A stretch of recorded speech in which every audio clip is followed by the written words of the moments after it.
बनाने के लिए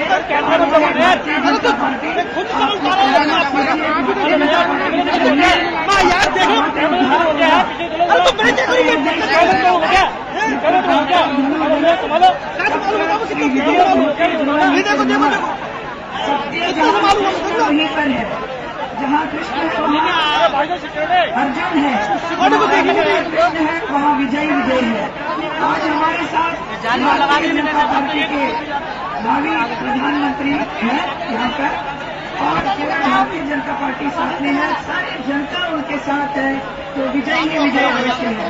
भारत माता की, भारत माता की, भारत माता की। व्यवस्था नहीं बन पा रही है। अरे भाई साहब हम लोग अंदर आना है। वो आदमी नरेंद्र मोदी जी का माला करके मंच पर क्या करें बताइए, हम लोग क्या करें? और मनीषा गुप्ता जी चेयरमैन मथुरा, भैया दादा हटो, नरेंद्र भाई जी का स्वागत करें। अरे हटो ना, अरे सामने जाके आप लोग। शर्मा जी, क्या कभी किसी ने सुना है सूर्य छुपता चंद्र वैसे? कहाँ तक हटू बताओ।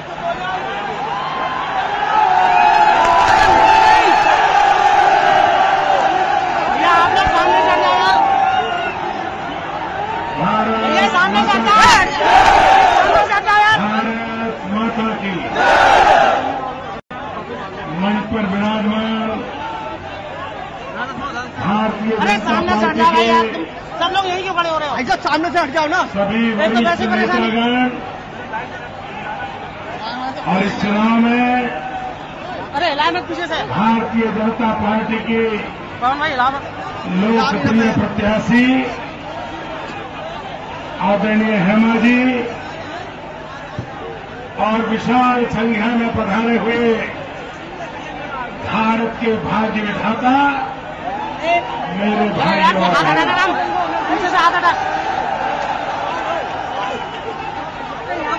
मैं आज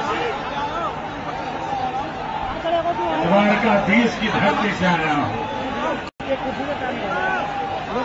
ब्रजवासियों को नमन करने आया हूं। सवाल की कोशिश कर रहा हूँ।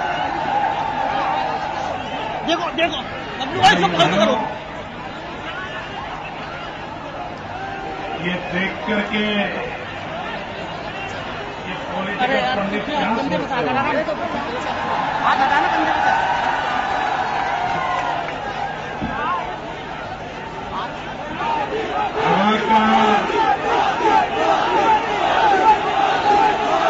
का रूप क्या है?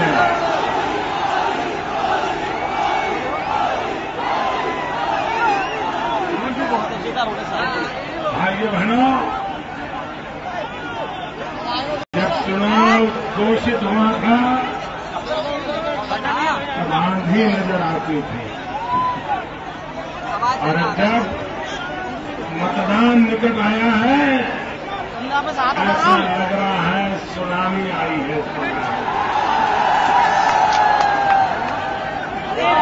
और इस सुनामी में सबका विनाश पाया, सबका सायन सपा, वायन बसपा, कायन कांग्रेस, ये सबका विनाश ये सुनामी में तय है। नौजवान मित्रों, ये चुनाव ऐसा है, देश में कई राज्य ऐसे होंगे जहां कांग्रेस पार्टी अपना खाता भी नहीं खोल पाएगी, और इस देश में एक भी राज्य ऐसा नहीं होगा जहां पर कांग्रेस 2 आंकड़ों को छू पाए, ऐसा एक भी राज्य नहीं। कांग्रेस के इतिहास में ऐसा घोर पराजय कभी उनको देखने को नहीं मिला। भाइयों बहनों, देश को इन सरकारों के प्रति इतना गुस्सा क्यों? सरकार दिल्ली की हो या सरकार लखनऊ की हो, सरकार मां बेटे की हो या सरकार बाप बेटे की हो, लोग तंग आ चुके हैं, लोग गुस्से में हैं। और इसलिए भाइयों बहनों, इस चुनाव में लोग देश के लूटने वालों को सजा करने के मिजाज में है और इसलिए देश परिवर्तन चाहता है। भाइयों बहनों, कैसे निकले बताओ?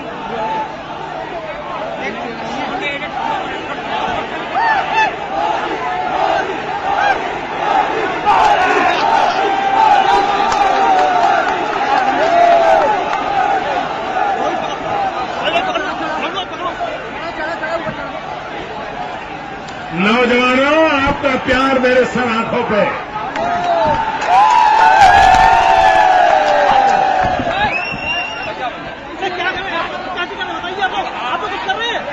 मैं एक बात जरा बताना चाहता हूं। आप अगर अपने संबंध उत्साह को थोड़ी बात शुरू करूं, आप बताओ। अगर आप आएंगे तो सबको कैसे लेंगे? सबको हम कैसे लेंगे? आप की समस्या नहीं, इसके लिए सबको लेंगे। वही चीज अगर एक दो लोग ले लेंगे, सबको लेना पड़ेगा। स्टील वाले ले लो, सिर्फ स्टील वाला ही, वीडियो वाला कोई नहीं आ रहा। लेकिन धीरे धीरे हमने बहुत पहली करी हमने। मक्का मदीना का इतना विकास हुआ, इतना आधुनिक बना, दुनिया भर की रहने की इतनी उत्तम व्यवस्थाएं हुई और आज वहां जो विश्व भर के यात्री आते हैं उसके कारण अरबों खरबों रुपयों की वहां इनकम होती है, आय होती है। भाई बहनों, एक मक्का मदीना को इतना बड़ा बनाया जा सकता है। आप जेरूसलम में जाइए, जेरूसलम के ऐसा बना के रखा है, सारी दुनिया एक बहुत बड़े तीर्थ क्षेत्र में जाती है कि हम ही ऐसे लोग हैं।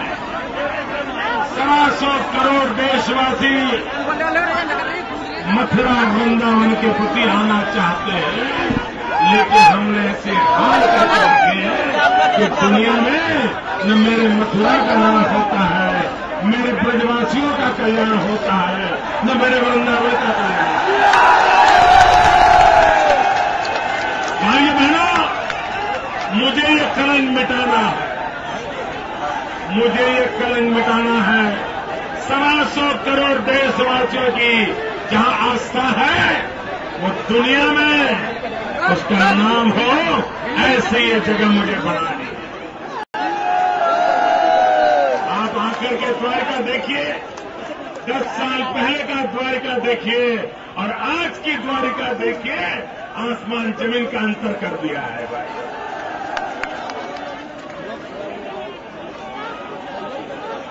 आप मुझे बताइए, क्या मथुरा का जीवन बदला जा सकता है? 125 करोड़ देशवासियों को मथुरा लाया जा सकता है? यहां पर यात्रा धाम बन सकता है, यहां टूरिज्म बन सकता है, यहां रोजगार मिल सकता है। जो आपको समझ है ना, तो दिल्ली वालों को नहीं है। आपको समझ है, सब हो सकता है। भाई बहनों, आज पूरे विश्व में कृष्ण को जानने के लिए, कृष्ण को समझने के लिए एक पागलपन छाया हुआ है। दुनिया की कई यूनिवर्सिटी श्री कृष्ण पर रिसर्च करती हैं और मैं हेमा जी को विशेष रूप से अभिनंदन करता हूं। उन्होंने अपनी कला के माध्यम से श्री कृष्ण को सारी दुनिया में पहुंचाया है। भाइयों बहनों, इसलिए मैं आज टूरिज्म एक ऐसा क्षेत्र है जो कम से कम लागत से गरीब व्यक्ति को रोजगार देता है। टूरिज्म के कारण फूल बेचने वाला भी कमाता है, प्रसाद बेचने वाला भी कमाता है, ऑटो रिक्शा वाला कमाता है, टैक्सी वाला कमाता है, चॉकलेट बेचने वाला कमाता है, कॉफी बेचने वाला कमाता है, बिस्किट बेचने वाला कमाता है, अरे चाय बेचने वाला भी कमाता है।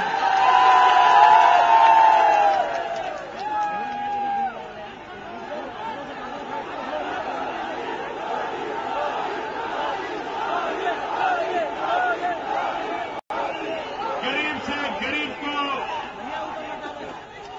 रोजगार मिलता है। अगर हमारी पूरी ब्रिज की परिक्रमा उसको अगर आधुनिक बनाए, सारी सुविधाओं से सज्ज करें, तो लाखों यात्री यहां की जिंदगी को बदल सकते हैं। और ये काम मुझे करना है, इसके लिए मुझे आपके आशीर्वाद चाहिए। भाइयों बहनों, सारे देश में जब भी कृष्ण जी की बात होती है तो यमुना जी के बिना कृष्ण अधूरे लगते हैं। अगर यमुना जी नहीं है तो कृष्ण उसके पूर्ण रूप में दिखते नहीं। लेकिन क्या मेरे कृष्ण की यमुना को हमने गंदी नाली बना दिया है कि नहीं बना दिया? क्या ये कृष्ण भगवान का अपमान नहीं है? क्या यमुना जी हमारी ऐसी हो? क्या यमुना जी शुद्ध होना चाहिए कि नहीं? भाइयों बहनों, नदी को कैसे शुद्ध किया जाता है, नदी अच्छी कैसे रखी जा सकती है, मैं ब्रजवासियों को कहता हूं, मेरे गुजरात एक बार आइए, हमने साबरमती नदी को कैसा बनाया है जरा देख लीजिए।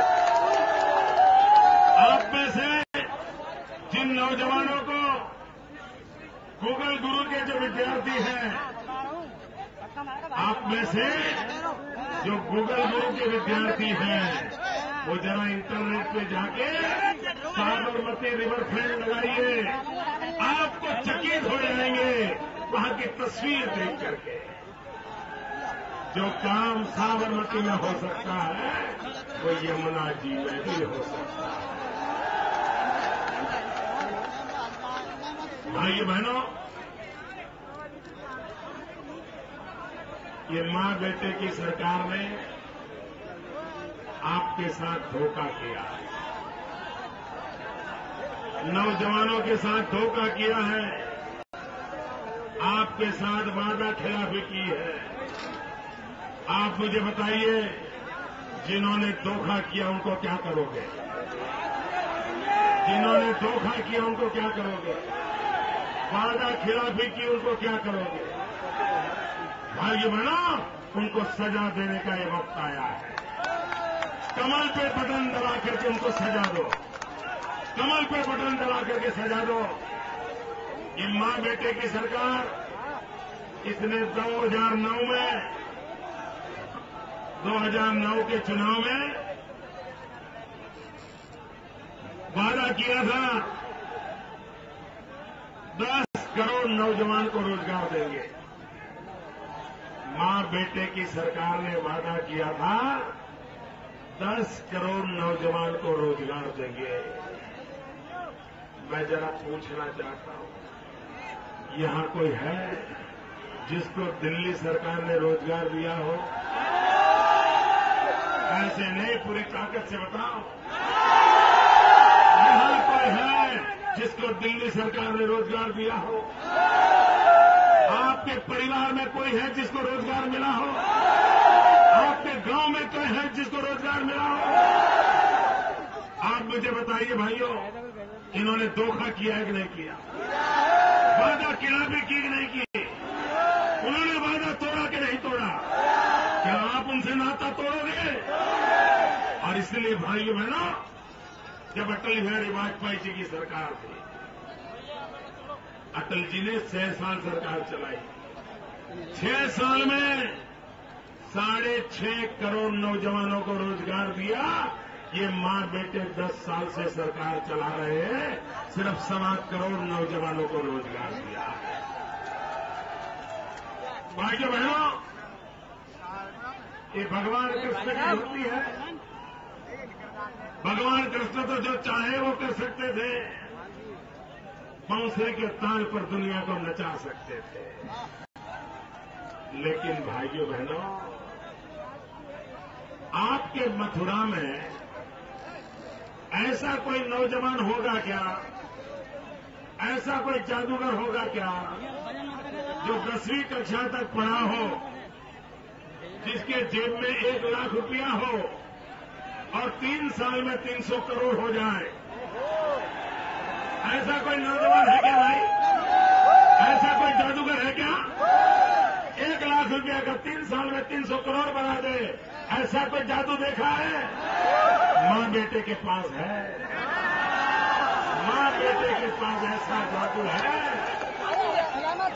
1 लाख रुपया जेब में है, 10वीं पास नौजवान है, 3 साल में 300 करोड़ रुपया बना दे। भाइयों बहनों, ये देश को लूटा गया और अब हम देश को लूटने नहीं देंगे। आप मुझे बताइए भाइयों, जिन्होंने देश को लूटा है, ये बात आप सच मानते हैं? इन्होंने भ्रष्टाचार किया है, आप मानते हैं? ये पैसे विदेशी बैंकों में रखे हैं, आप मानते हैं? आप मुझे बताइए, ये विदेशी बैंकों में जो काला धन है वो वापस लाना चाहिए, लाना चाहिए, पाई लानी चाहिए। भाइयों बहनों, मैंने ठान ली है।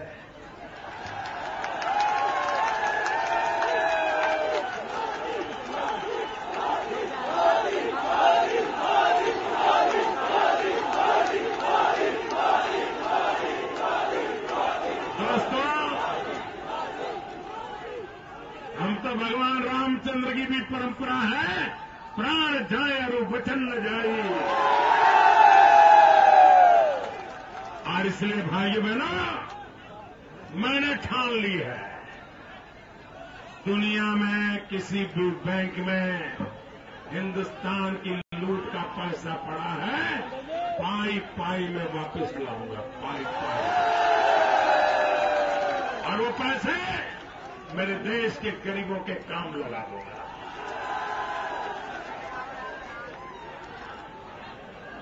भाइयों बहनों, आप मुझे बताइए, लोकतंत्र में दिल्ली सरकार को अपने काम का हिसाब देना चाहिए कि नहीं देना चाहिए? पल पल का हिसाब देना चाहिए कि नहीं देना चाहिए? पाई का हिसाब देना चाहिए कि नहीं देना चाहिए? ये जवाब देते हैं क्या? इन्होंने कहा था 100 दिन में महंगाई दूर करेंगे। महंगाई गई क्या? महंगाई गई? महंगाई कम हुई? महंगाई बढ़ी? जवाब देते हैं। ये मां बेटे भाषण कर रहे हैं, एक बार भी महंगाई का जिक्र करते हैं क्या? महंगाई के लिए कोई जिम्मेवारी लेते हैं क्या? भाइयों बहनों, ये मां बेटे की सरकार को जवाब देना चाहिए। 10 साल उन्होंने क्या क्या किया, किसके लिए किया है, किसने किया है, कब किया है, कैसे किया है, दिन में किया है कि रात में किया है, देश में रखा है कि विदेश में रखा है, पाई का हिसाब देना पड़ेगा। भाई बहनों, अब दिल्ली सरकार का तो जाना तय है। 16 तारीख को सब साफ हो जाएगा। आपने देखा होगा, अखबार देखे होंगे, टीवी देखे होंगे, कांग्रेस के लोग हों, सपा के लोग हों, बसपा के लोग हों, ये क्या बोलते हैं? क्या बोलते हैं? एक ही बात बोलते हैं, कुछ भी हो जाए मोदी को रोको, मोदी को रोको, जो करना पड़े करो, मोदी को रोको। क्यों मालूम है? ये मोदी को रोकना क्यों चाहते मालूम है? उनको पता है अगर मोदी आ गया तो 16 तारीख के बाद उनकी जगह कहां होगी, इसलिए कांप रहे हैं, कांप रहे हैं भाई।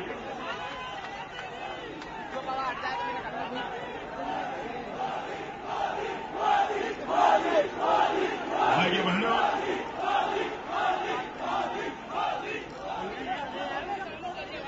ये लोग गरीबों की मजाक करते हैं, गरीबी की मजाक करते हैं। ये सोने का चम्मच लेकर के पैदा हुए हैं, इन्होंने गरीबी देखी नहीं।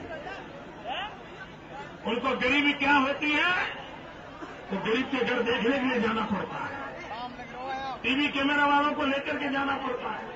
और जैसे लोग ताजमहल के पास खड़े रहकर के फोटो निकालते हैं ना, कि गरीबों के पास खड़े रहकर के फोटो निकालते हैं। इनको पता ही नहीं है गरीब को हाथ होते हैं, गरीब को पैर होते हैं, गरीब को जबान होती है, गरीब को पेट होता है, इनको पता ही नहीं है। वो देखने के लिए जाते हैं, गरीब टूरिज्म करते हैं, वो गरीबी का टूरिज्म करते हैं।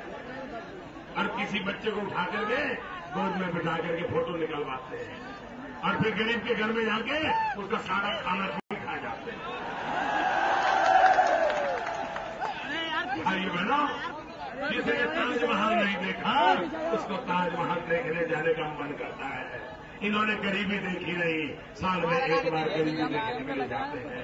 भाइयों बहनों, मैं तो गरीबी में पैदा हुआ, मैंने गरीबी देखी।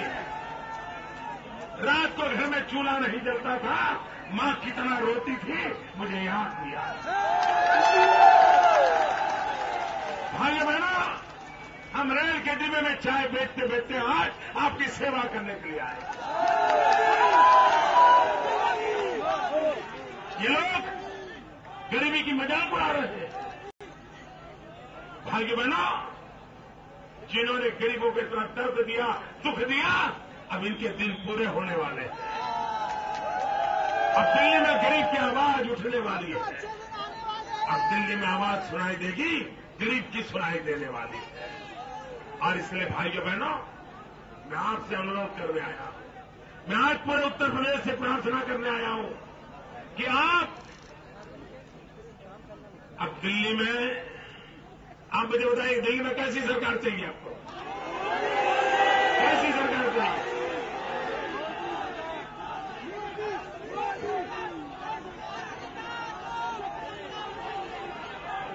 भाइयों बताइए, कैसी सरकार चाहिए?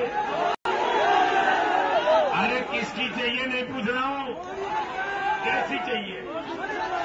आपको क्या दिल्ली में ढीली ढाली सरकार चाहिए, मरी पड़ी सरकार चाहिए, अस्पताल में पड़ी सरकार चाहिए, मां बेटे के ऑक्सीजन से चलने वाली सरकार चाहिए, रिमोट कंट्रोल वाली सरकार चाहिए? भाइयों, देश को आगे बढ़ाना है तो मजबूत सरकार चाहिए, मजबूत इरादे वाली सरकार चाहिए। और अगर मजबूत सरकार बनानी है तो उत्तर प्रदेश से मुझे सारे के सारे कमल भेज दीजिए। सपा, बसपा, कांग्रेस, लोकदल, किसी का खाता नहीं खुलना चाहिए। आप मुझे मजबूत सरकार दीजिए, मैं आपको मजबूत हिंदुस्तान दूंगा। भाइयों बहनों, आपके दिमाग में कमल होगा, आपकी जुबान पे कमल होगा, आपके दिल में कमल होगा, लेकिन 24 तारीख को पोलिंग बूथ में जाकर के ये जो जुबान में कमल है, दिमाग में कमल है, दिल में कमल है, उसको उंगली पे उतारना पड़ता है। ईवीएम मशीन पे बटन दबाना पड़ता है। ईवीएम मशीन पे बटन दबा करके, कमल निशान पे बटन दबा करके भारतीय जनता पार्टी को विजयी बनाइए, हेमा जी को विजयी बनाइए, उत्तर प्रदेश के सारे कमल भेजिए। भारत माता की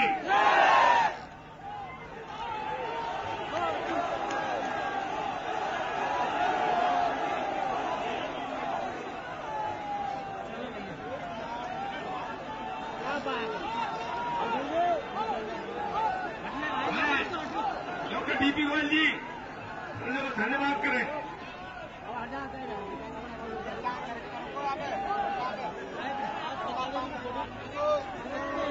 आदरणीय माननीय नरेंद्र मोदी जी